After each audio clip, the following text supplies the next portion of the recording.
जयतु संस्कृतं जयतु भारतं जयतु साहित्यम।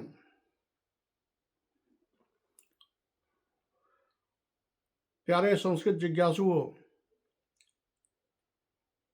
अध्ययनरत छात्रों एवं शोध कर्म प्रवृत्त विद्याभिलाषियों, आज हम साहित्य के 6 संप्रदायों में से औचित्य संप्रदाय पर विचार करने को उपस्थित है। आपको ज्ञात है कि 6 संप्रदायों में से एक विशिष्ट संप्रदाय है औचित्य संप्रदाय, जिसके प्रवर्तक हैं आचार्य क्षेमेंद्र। यह संप्रदाय संस्कृत साहित्य जगत में प्रतिष्ठित संप्रदाय है और ये जो तथ्य उपस्थापित करते हैं वो भी वस्तुतः अनुकरणीय और श्लाघनीय है। ये आचार्य क्षेमेंद्र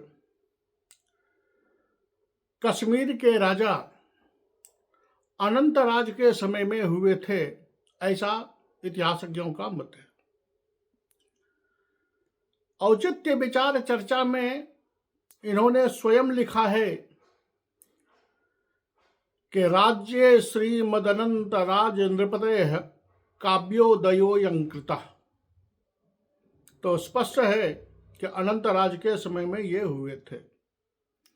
इन्हीं की एक दूसरी कृति है कवि कंठाभरण, जिसमें इन्होंने लिखा है तस्य श्रीमदनंतराज नृपतेः काले किलायं कृतः।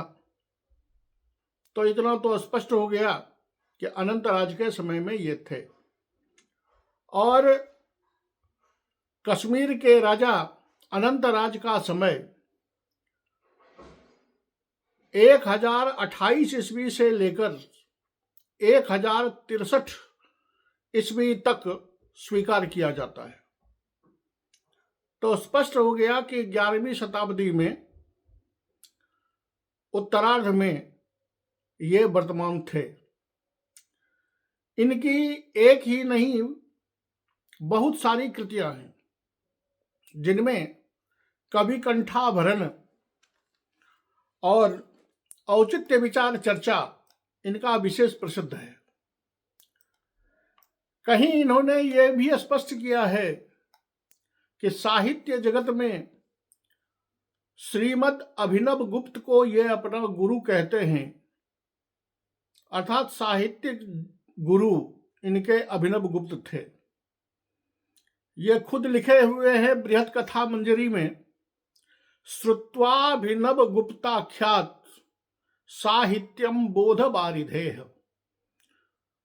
तो जिनके गुरु श्रीमद अभिनव गुप्त ऐसे आचार्य हों, उनका शिष्य वस्तुतः प्रज्ञा संपन्न और नव नवोन्मेष शालिनी प्रतिभा संपन्न होंगे, इसमें कोई दो मत नहीं है।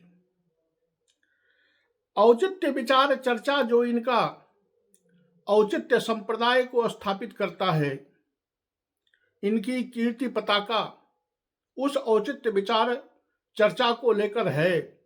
एतदतिरिक्त जो इनके प्रसिद्ध ग्रंथ हैं, जो उपलब्ध होते हैं, वो भी हमें ज्ञात होना चाहिए। तो उसमें कुछ हैं जैसे भारत मंजरी, बृहत कथा मंजरी, कवि कंठाभरण, सुवृत्त तिलक, समय मातृका और औचित्य विचार चर्चा, ये तो उपलब्ध है। जगह जगह पर इनकी कृतियों का जो उल्लेख होता है, उनमें अन्य बहुत सारी कृतियां हैं जो इनके नाम से उल्लिखित होती है, जिसमें अवसार सार, अमृत तरंग, कनक जानकी, कवि कर्णिका, चतुर्वर्ग संग्रह, चित्र भारत नाटक, देशोपदेश, नीतिलता, पद्य कादंबरी, बौद्धावदान कल्पलता, मुक्तावली मुक्तावली काव्य, मुनिमत मीमांसा, ललित रत्नमाला, लावण्यवती काव्य, वात्स्यायन सूत्रकार, विनयवती, शशिवंश इत्यादि काव्यों का उल्लेख मिलता है। इनका जिस विषय को लेकर हम आज उपस्थित हैं वो है इनका औचित्य संप्रदाय। ये कहते हैं कि काव्य का जीवन भूत तत्व जो है वो है औचित्य, अर्थात काव्य की आत्मा जो रस है, उस रस को प्राप्त करने का जो साधन भूत तत्व है वो तत्व है औचित्य। क्योंकि आत्मा जो है वो तो अनुभूति का विषय है, तो उस अनुभूति को कैसे व्याख्यात किया जाए, किसके द्वारा, कौन सा ऐसा तत्व है जो उस अनुभूति का साधक है, इसके लिए विभिन्न संप्रदाय के आचार्यों ने अपना अपना मत अलग अलग दिया है। उसी में एक है औचित्य संप्रदाय वाले। इनका भी जो सार तत्व है वो ध्वन्यालोककार, ध्वनि संप्रदाय के आचार्य आदरणीय आनंद वर्धन का जो ध्वन्यालोक है, उस ध्वन्यालोक से ही तत्व निकालकर इन्होंने अपना संप्रदाय प्रवर्तित किया है। क्योंकि आचार्य आनंद वर्धन का भी कहना है कि अनौचित्यादृते नान्यद रसभंगस्य कारणम, रसभंग का कारण जो है वो होता है अनौचित्य। रस भंग अगर हो गया तो काव्यत्व की ही समाप्ति हो जाएगी। तो इन्होंने अपना सिद्धांत दिया वहीं से मूल तत्व को लेकर कि औचित्य एव काव्य जीवितम, कि औचित्य अगर रहेगा तो अपने आप वो रस, वो आनंद, वो अपने आप उसकी पूर्ति होगी। अब प्रश्न ये उठता है कि वो औचित्य है क्या? क्योंकि इन्होंने तो स्पष्ट कह दिया कि औचित्य ही काव्य की आत्मा है। औचित्यस्य चमत्कार कारिणश्चारुचर्वणे रसजीवित भूतस्य विचारं कुरुते दुना। बेहतरीन कारिका लिखी इन्होंने कि औचित्य क्या है, तो चमत्कार कारिणश्चारुचर्वणे, चमत्कारकारी, चारुचर्वण जिसको आप आस्वाद कहते हैं, वो अनुभूति जो है वो आस्वाद का ही विषय है। क्योंकि रसः रस्यते आस्वाद्यते, उस आस्वाद्य का विषय भूत जो रस है, उस रस का जीवित भूत तत्व, उसका जीवन भूत तत्व क्या है, किसके आधार पर, कौन ऐसा चीज है जो उस रस को उपस्थापित करता है या वो रस की अनुभूति करवाता है, वो है इनके लिए औचित्य, जिस पर ये कहते हैं अपने औचित्य विचार चर्चा में कि मैं इस पर विचार कर रहा हूं। जो बातें ध्वन्यालोककार ने कही थी कि अनौचित्य को छोड़कर रसभंग का दूसरा कोई कारण नहीं है, उसी को ये स्पष्ट कहते हैं कि अनौचित्यादृते नान्यद रसभंगस्य कारणम प्रसिद्ध औचित्य बंधस्तु रसस्योपनिखत परा। प्रसिद्ध औचित्य बंध, औचित्य बंध अगर सही हो तो वह रसस्य उपनिषद, वह रस के अत्यंत सामीप्य में है, अत्यंत समीप में, अर्थात रस का मूल कारण बन जाता है। क्या? तो काव्य में औचित्य का पालन हो। अब औचित्य का पालन हो, वही रस रूप आत्मा का के साधन का जीवन भूत तत्व होता है, मूल भूत तत्व होता है। तो ये औचित्य क्या है या किसको ये औचित्य कहते हैं, ये भी जानना जरूरी है। सामान्यतया उचितस्य च जो भावस्तदौचित्यम प्रचक्षते। उचित का जो भाव है उसको औचित्य कहते हैं। उचित क्या है? तो हम अपनी भाषा में, अगर व्यावहारिक भाषा में देखें तो ये देखिए कि जो जिसके योग्य है, जो वस्तु जिसके योग्य है, उस योग्यता के अनुसार अगर उसको फिट किया गया है, जोड़ा गया है, तो वो क्या होगा? उचित। और एक होगा अनुचित। अनुचित कि जो दोनों का जोड़ उचित नहीं है। अगर सौंदर्यवती नायिका सौंदर्यवान नायक के साथ अन्वित होती है तो लोग कहते हैं जोड़ा उचित है। और अगर सौंदर्यवती नायिका किसी कुरूप नायक के साथ संयुक्त हो जाती है तो देखने वाले सामान्य सहृदय भी कह देते हैं, अरे रे ये जोड़ा उचित नहीं है। ये अनौचित्य जो हुआ वही सहृदय के मन में सबसे पहले रस बाध उत्पन्न कर देता है। और यह रस बाधा अगर आ गई तो काव्यत्व समाप्त हो जाएगा। इसलिए उचित को उचित के साथ ही जोड़ा जाना उचित है। कि जैसे फूलों की माला बनानी हो तो धागे का प्रयोग करना पड़ेगा, धागे से पुष्प में छेद करके दूसरे फूल से जोड़ना पड़ेगा। किसी मोटी रस्सी से या लोहे की जंजीर से फूलों की माला को, मल्ली की माला को नहीं गूंथा जा सकता, नहीं गूंथा जाता है। लेकिन वहीं अगर हाथी को बांधना हो तो फिर धागे का प्रयोग उचित नहीं है। तब वहां लोहे का सिक्कड़ ही लाना पड़ेगा या बहुत बड़ी मोटी रस्सी लगानी पड़ेगी। तो जिसका जहां पर औचित्य है उसका वहीं उपयोग किया जाए तो वह उचित है, अन्यथा वो उचित नहीं है। इसको ये अपनी कारिका में कहते हैं कि उचितम प्राहुराचार्याः सदृशम किल जस्य जत। जस्य जत सदृशम, जस्य वस्तुनः जत किमपि सदृशम अनुकूलम, जस्य जत अनुकूलताम आवहति तदेव उचितम।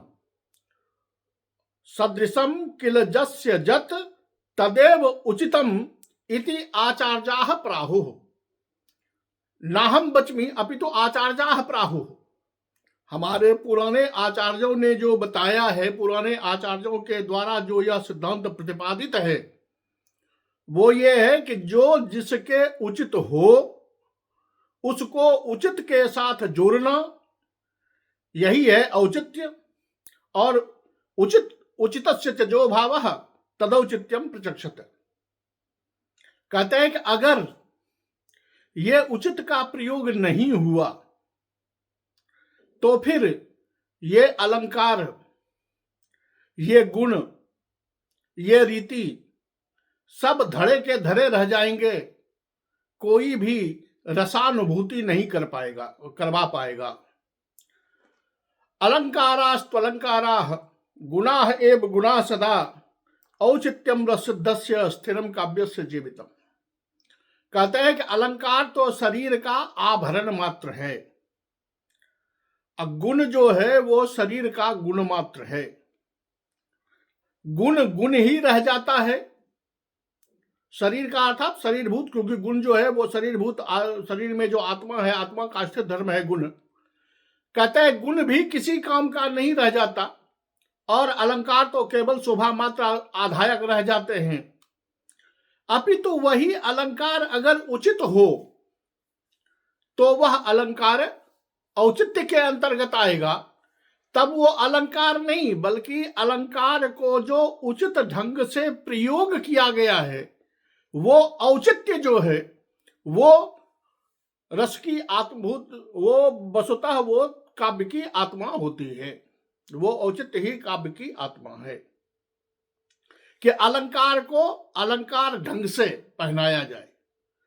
तात्पर्य यह हुआ कि अलंकार शरीर का आभूषण है, लेकिन वो अलंकार अगर जिसको पहनाया जा रहा है उसके सौंदर्य की वृद्धि अगर करता हो तब तो वह आभूषण आभूषण है। लेकिन अगर वो अलंकार, अगर वो आभूषण उसके सौंदर्य में वृद्धि नहीं कर पाता हो अपितु उसका ह्रास कर देता हो तो वो अलंकार किस काम का? कहने के लिए तो वो सोने चांदी धातु का बना हुआ है तो अलंकार है, लेकिन शरीर की शोभा को नहीं बढ़ा पा रहा है, तब फिर तो वो केवल कहने के लिए ही अलंकार रह जाएगा। उसी बात को ये कह रहे हैं कि अगर औचित्य तब होगा, अलंकार का काम है शरीर के सौंदर्य को बढ़ाना। अगर सौंदर्य को बढ़ाने वाला अलंकार है तो वह अलंकार उचित है, इसलिए वह औचित्य है, वहां पर औचित्य है। और वही औचित्य अलंकार में भी चमत्कार ला देता है, काव्य में तो रस आ ही जाता है। उसी तरह से गुण भी है कि गुण भी किस जगह पर कहां कैसा प्रयोग है, इसको देखना पड़ेगा कि वो गुण उचित जगह पर प्रयोग हो रहा है कि नहीं। जहां तलवार उठानी चाहिए तो वीरता भी एक गुण है, जहां तलवार उठानी चाहिए वहां आप क्षमा करने लगो, और जहां क्षमा करनी चाहिए वहां आप तलवार उठाने लगो, तो फिर ये वीरता और क्षमा वाला गुण जो है वो किस काम का रह जाएगा। इसलिए उचित स्थान विन्यासात, उचित स्थान पर उचित वस्तु का अगर विन्यास न हो तो वह न अलंकार रह जाता है न गुण रह जाता है, केवल कहने के लिए ही वो अलंकार या वो गुण रह जाता है। रसभूत जो काव्यात्मक तत्व है या काव्य की आत्मा जो है, आनंद, आनंद की अनुभूति वो नहीं करवा पाता। तो आत्मानुभूति का, आनंदानुभूति का जो मूल हेतु है वो औचित्य है, इसलिए औचित्य को ही काव्य की आत्मा माननी चाहिए। इस विषय में इनका एक श्लोक बड़ा प्रसिद्ध है कि अलंकारास्तु अलंकाराः गुणाः एव गुणाः सदा, कि कैसे उचित स्थान को छोड़कर अगर अनुचित जगह पर उसका प्रयोग हो जाए तो ये अलंकार और ये गुण कैसे बेकार हो जाते हैं। ये श्लोक इनका है कि कंठे में खलया नितंब फलके तारेण हारेण वा पाणौ नूपुर बंधनेन चरणे केयूर पाशेन च सौर्जेन प्रणते रिपौ करुणया नायांतिके हास्यताम औचित्येन बिना रुचिम प्रतनुते नालंकृतर नो गुणा। सभी जानते हैं व्यवहार में कि कंठ में हार पहना जाता है, कमर में किंकिनी पहनी जाती है, पांव में नूपुर पहने जाते हैं और हाथ में कंगन पहने जाते हैं, तब ये अलंकार अलंकार हैं। अगर कमर की करधनी को कंठ में लगा लिया जाए और कंठ के हार को कमर में बांध दिया जाए, हाथ के कंगन को पैर में पहन लिया जाए, अब पैर के नूपुर को हाथ में पहन लिया जाए, तो भला इसको देखकर उस आदमी पर कौन नहीं हंसेगा, कहेगा कि ये जोकर है। अब कहने के लिए तो ये सोने का बना हुआ है, अलंकार है ही, लेकिन स्थान परिवर्तन हो जाने से, अनुचित स्थान पर उसका प्रयोग हो जाने से ये अपने अलंकारत्व को खो देता है। सौर्जेन प्रणते, जो चरणों पर गिरकर माफी मांग रहा हो उस पर अगर शौर्य दिखाया जाए, वीरता दिखाई जाए,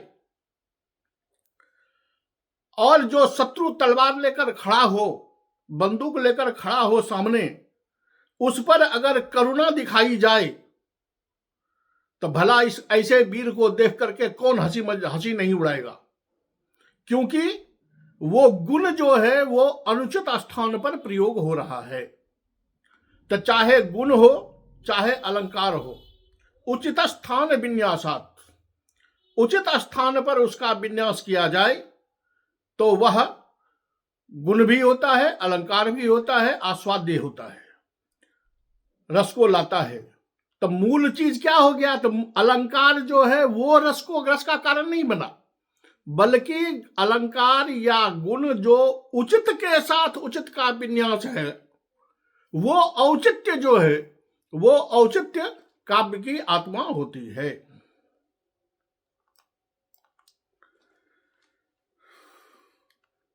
इससे जब आगे बढ़ते हैं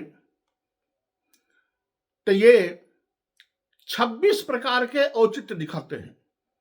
अपने औचित्य विचार चर्चा में इन्होंने 26 प्रकार का औचित्य बताया है और उन सब का उदाहरण भी प्रस्तुत किया है। उचित का भी प्रस्तुत किया है और अनुचित का भी उदाहरण प्रस्तुत किया है, ताकि सहृदय को इस बात का ज्ञान हो जाए कि औचित्य कितना महत्वपूर्ण है, कि ये अगर उचित जगह पर प्रयोग किया गया तो कितना सरस और कितना आह्लाददायक है, और अगर यही उचित स्थान पर प्रयोग नहीं हुआ तो यह कवि के द्वारा जो प्रस्तुत है वो वस्तुतः आनंद की प्राप्ति नहीं करवा पाता है, इसलिए वो काव्यत्व में सहायक नहीं हो रहा है, कि वहां काव्यत्व फेल हो जाता है। ये जो है 26, वो है पदे वाक्ये प्रबंधार्थे गुणे लंकरणे रसे क्रियायाम कारके लिंगे वचने च विशेषणे उपदेशे निपाते च काले देशे कुले व्रते तत्वे सत्वे अभिप्राये स्वभावे सार संग्रहे प्रतिभायाम अवस्थायाम विचारे नाम्यथा शिखी काव्यस्यांगेषु च प्राहुः औचित्यम व्यापी जीवितम। गिनेंगे तो पद, वाक्य, प्रबंधार्थ, गुण, अलंकरण, रस, क्रिया, कारक, लिंग, वचन, विशेषण, उपदेश, निपात, काल, देश, कुल, व्रत, तत्व, सत्व, अभिप्राय, स्वभाव, सार संग्रह, प्रतिभा, अवस्था, विचार और आशीष। ये 26 हैं। 26 प्रकार के औचित्य को इन्होंने दिखाया है। अब इन 26 प्रकार के औचित्य का कैसे प्रयोग दिखाया है इन्होंने, तो मैंने आपको बताया कि इन्होंने औचित्य भी दिखाया है और अनौचित्य भी दिखाया है। अब इस 26 के उदाहरण तो आप ग्रंथ में देखेंगे। एक उदाहरण मैं यहां प्रस्तुत कर रहा हूं जिससे छात्रों को स्पष्टता हो पाए कि कैसे इसका औचित्य और कैसे इसका अनौचित्य होता है। तब पहला है पद, पद का औचित्य। तो आचार्य क्षेमेंद्र कहते हैं कि ये अगर सही पद औचित्य के साथ प्रयोग हो तो ये उसी तरह सुंदर हो जाता है जैसे श्यामा नायिका के ललाट पर चंदन की बिंदु लगी हुई हो। तो चूंकि नायिका श्यामा है और उस पर जब कस्तूरी का तिलक होता है तो वो जितना सौंदर्य उत्पन्न करता है, जितनी सुंदरता को बढ़ाता है, उसी तरह एक उचित पद काव्य के सौंदर्य को बढ़ा देता है, काव्य के आनंद को बढ़ा देता है। तिलकम बिभ्रति सूक्तिर भात्येकम उचितम पदम चंद्राननेब कस्तूरी कृतम श्यामेब चांदनम। यहां दो चीजें कही। मैंने पहले में एक ही चीज बोला, कारिका में इन्होंने दो चीजें बताई। कि चंद्रानना, अगर चंद्रानना हो तो उस पर जो कस्तूरी का तिलक है, श्यामा इव चंदनम, जैसे श्यामा है वो उसका चंदन, और जो चंद्रानना है उसके लिए कस्तूरी का तिलक, उसके लिए लाल बिंदु चंद्रानना के लिए, और जो श्यामा है उसके लिए श्वेत चंदन। जैसे शोभायमान होता, देखा जाता है कि कौन सा तिलक किसके मुंह पर कितना सौंदर्य को बढ़ाएगा, यह है औचित्य। इसमें यह उदाहरण देते हैं,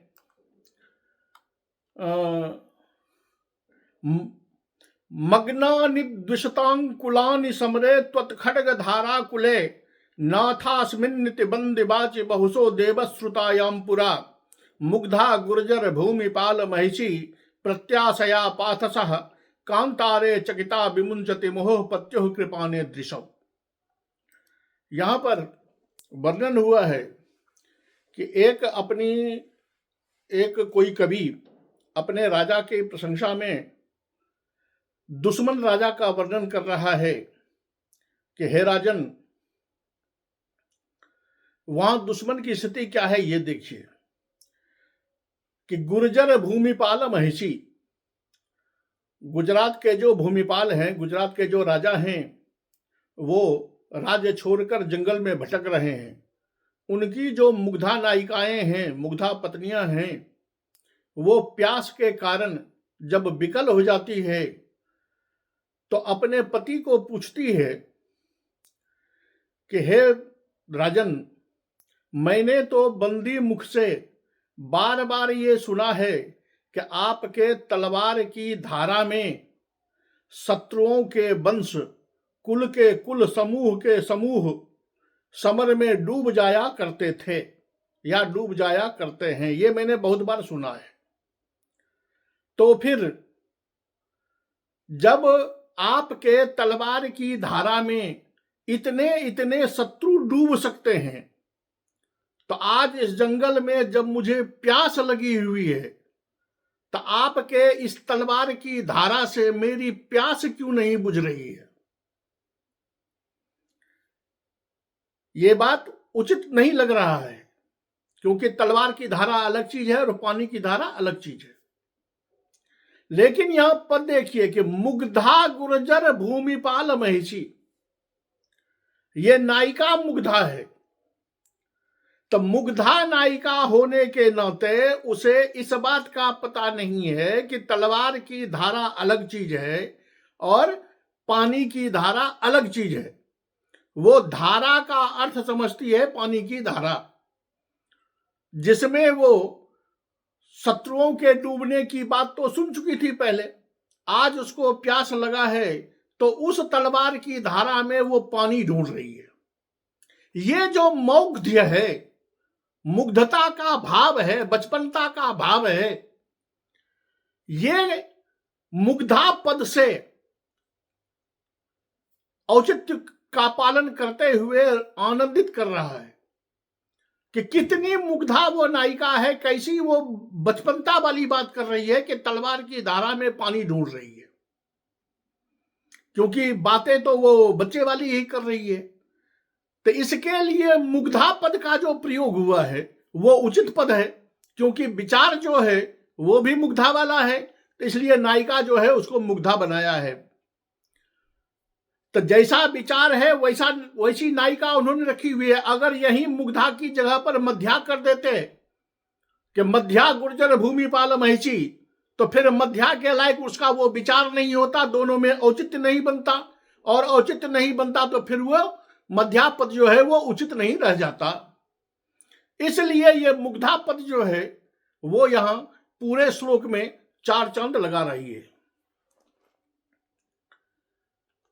और फिर देखें कि ये तो औचित्य का हुआ, तो फिर पद तो कभी लोग अपने अपने हिसाब से सही ही लगाते हैं, तो फिर अनौचित्य क्यों होगा? क्योंकि कभी बिना देखे बिना विचारे तो कोई काम करते नहीं, तो फिर यहां अनौचित्य का प्रश्न नहीं उठता है। तो ये बताते हैं कि नहीं, अनौचित्य होता है। अब इसी पद का अनौचित्य दिखाते हुए वो कहते हैं, एक श्लोक देते हैं, प्रायः धर्मकीर्ति जी का ये श्लोक है शायद, कि लावण्य द्रविण व्ययो न गणितः क्लेशो महान स्वीकृतः स्वच्छंदस्य सुखम जनस्य बस्तश्चिंता ज्वरो निर्मितः एषापि स्वयमेव तुल्य रमणा भावाद बराकी हता कोर्थश्चेतसि वेधसा विनिहितः तन्व्यास्तनुम तन्वता। यहां कोई कवि एक सुंदरी नायिका का वर्णन करते हुए कहते हैं कि विधाता ने जब इसको बनाया तो लावण्य द्रविण व्ययो न गणिता, लावण्य रूपी धन को खर्च करने में विधाता ने कोई कंजूसी नहीं की। इसको बनाने में विधाता ने बहुत मेहनत किया, बहुत परिश्रम किया। क्लेशो महान स्वीकृता, बहुत परिश्रम से इस सुंदरी नायिका को बनाया। ये सुंदरी नायिका इतनी सुंदर हो गई कि स्वच्छंदस्य जन सुखम जनस्य वसतः चिंता ज्वरो निर्मिता। जो सुखपूर्वक युवा शांतिपूर्वक निवास कर रहे थे, इस सुंदरी के बन जाने से उन सभी के लिए चिंता रूपी ज्वर का विधाता ने निर्माण कर दिया। क्योंकि इस नायिका को देखते ही इसे पाने की चिंता सबको बढ़ जाती है। तब विधाता ने इस नायिका को बनाने के लिए न धन खर्च करने में कोई कंजूसी की, न परिश्रम में कोई कंजूसी की, अपितु इसके साथ साथ जो पहले से बनाए हुए जो सुखपूर्वक युवा लोग निवास कर रहे थे, सुखपूर्वक जी रहे थे, उससे भी बैर मोल ले लिया, अर्थात उसके लिए चिंता ज्वर का निर्माण कर दिया। और दुर्भाग्य ये कि जितनी सुंदरी ये बन गई तो तुल्य रमणा भावात, अब इसके अनुकूल इतना सुंदर कोई पति इसको मिल नहीं रहा। तो ऐसा भी स्वयमेव तुल्य रमणा भावाद बराकी हता, यह भी बराकी तुल्य रमन के अभाव में, अपने अनुकूल पति के अभाव में यह भी मारी गई, अर्थात इसका भी सौंदर्य बेकार हो गया। तो कोर्थश्चेतसि वेधसा, तब विधाता के द्वारा अपने हृदय में, अपने मन में कौन सा अर्थ रखकर, कौन सी कल्पना को रखकर, या विधाता ने जब इसको बनाया तो कौन सा अर्थ, कौन सी कल्पना अपने मन में रखी ये पता नहीं। तन्व्यास्तनुम तन्वता, इस तन्वी के तनु को, इस तन्वी के शरीर को बनाते हुए विधाता के मन में कौन सी कल्पना थी, कौन सा विषय था, पता नहीं। क्योंकि विधाता का धन भी खर्चा हुआ, विधाता का परिश्रम भी खर्चा हुआ, लोगों के लिए चिंता बना दी तो बैरता भी मोल लेनी पड़ी। आज स्वयं ये रमणी जो है, स्वयं ये नायिका जो है, वो तुल्य रमन के अभाव में इसका भी जीवन बेकार हो गया। तो आखिर इस तन्वी के शरीर को बनाने के लिए विधाता ने इतना मेहनत क्यों किया, पता नहीं। यहां देखिए कि नायिका के लिए इन्होंने तन्वी पद का प्रयोग किया है। अब हम अगर पूरे पद को देखें, पूरे श्लोक को देखें, तो तन्व्यास तनुम तन्वता वेधसा, यहां केवल तन्वी पद जो है वो अनुप्रास को तो बढ़ावा दे रहा है, लेकिन जिस सौंदर्य की वो बात कर रहे हैं, जिस सौंदर्य के व्यर्थ की बात कर रहे हैं, उसमें तन्वी पद का क्या औचित्य है। तन्वी पद का मतलब है कि जो नायिका दुबली पतली है, तो दुबली पतली नायिका तो जब वियोग में हो, वहां तो कृशांगी और तन्वी इत्यादि पद जो है वो काम करता है, क्योंकि वियोग में दुबला होना सामान्य बात है। यहां जब ये कह रहे हैं कि न इसने न धन की कमी हुई, न परिश्रम की कमी हुई, न विधाता ने किसी और बात की चिंता की, तो फिर तन्वी होने का क्या मतलब है। अगर तन्वी होने का कोई मतलब नहीं है तो पूरे श्लोक में तन्वी पद लगाया ही क्यों गया। तो यहां तन्वी पद जो है वो अपने औचित्य का पालन नहीं कर रहा है, उचित पद नहीं है। अगर यही पद आप आगे चल के देखें, जहां कभी वियोग का प्रयोग करते हैं, वहां वो कहते हैं ना, कृषांग्या संतापम बदति विशिनी पत्र शयनम, कृषांग्या संतापम बदति विशिनी पत्र शयनम, रत्नावली नाटिका में, कि कमलनी का पत्र जो है वो कृषांगी के संताप को बता रहा है। तो संताप से तप्त है वो नायिका, इसलिए दुबली हो गई है, तो कृषांगी का औचित्य बन जाता है।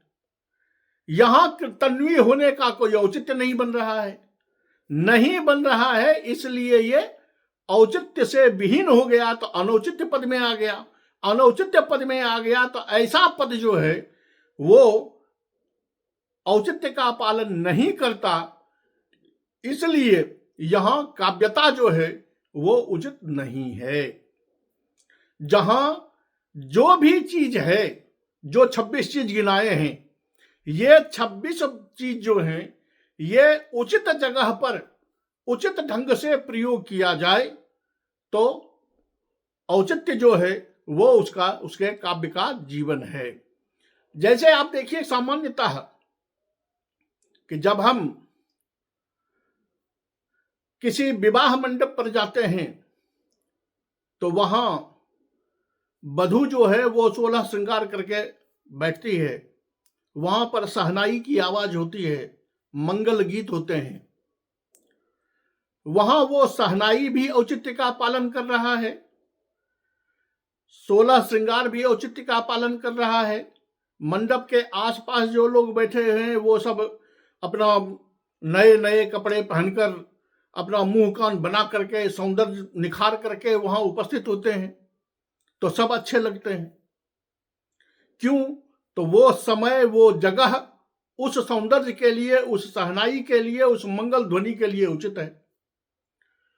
लेकिन यही अगर स्मशान घाट जाने के लिए लोग शहनाई बजाने लगे और मंगल गीत गाने लगे और अपना सौंदर्य बढ़ाने के लिए फेशियल कराने लगे, तो क्या कहेंगे कि वो उचित है? तो उचित नहीं होगा, तब वो लोग उस पर हंसेंगे। तो अब देखिए कि अच्छा कपड़ा पहनना, अच्छा चेहरा बनाना ये खराब नहीं है, इसका प्रयोग कहां किया गया है वो देख का, वो औचित्य का साथ, वो औचित्य का पालन करता है। तो अलंकार भी अच्छा है, गुण भी अच्छा है, रीति पर जो भी है सब अच्छा है, लेकिन अगर अनुचित प्रयोग हो गया तब वो कोई भी अच्छा नहीं है, सब बेकार हो जाता है। तो अब देखिए कि औचित्य के साथ प्रयोग हुआ तो रस का कारण बन गया, उचित के साथ प्रयोग नहीं हुआ तो रस का कारण नहीं बना। तो इसका मतलब है कि अलंकार जो है वो कारण नहीं है, कारण है उसका औचित्य। इस औचित्य रूपी विषय को देख करके ही आचार्य क्षेमेंद्र ने औचित्य सिद्धांत का प्रतिपादन किया है, और यह वास्तविक में व्यावहारिक भी है, और सामान्य जनों को भी यह लगता है कि उचित के साथ उचित का संबंध जो है वही बेहतरीन होता है। नीतिकार भी कहते ही हैं कि स्थान भ्रष्टा न शोभन्ते दंता केसा न खान राह, उनका भी स्थान भ्रष्ट जो है वो कहीं न कहीं इसी औचित्य सिद्धांत के पालन को दिखा रहा है। तो इस तरह हमने आज औचित्य सिद्धांत के प्रवर्तक आचार्य क्षेमेंद्र का सामान्य परिचय, उनका समय, उनका स्थितिकाल, उनका ग्रंथ औचित्य सिद्धांत क्या है, औचित्य सिद्धांत के कितने भेद निरूपित किए हैं औचित्य विचार चर्चाकार ने, ये सामान्य रूप में इन सभी विषयों को हमने यहाँ पर जाना, और इतना ये औचित्य संप्रदाय का कुल मिलाकर सामान्य परिचय हमें प्राप्त हो चुका है। धन्यवाद। जय तो भारतम। जयतु संस्कृतम, जयतु साहित्यम।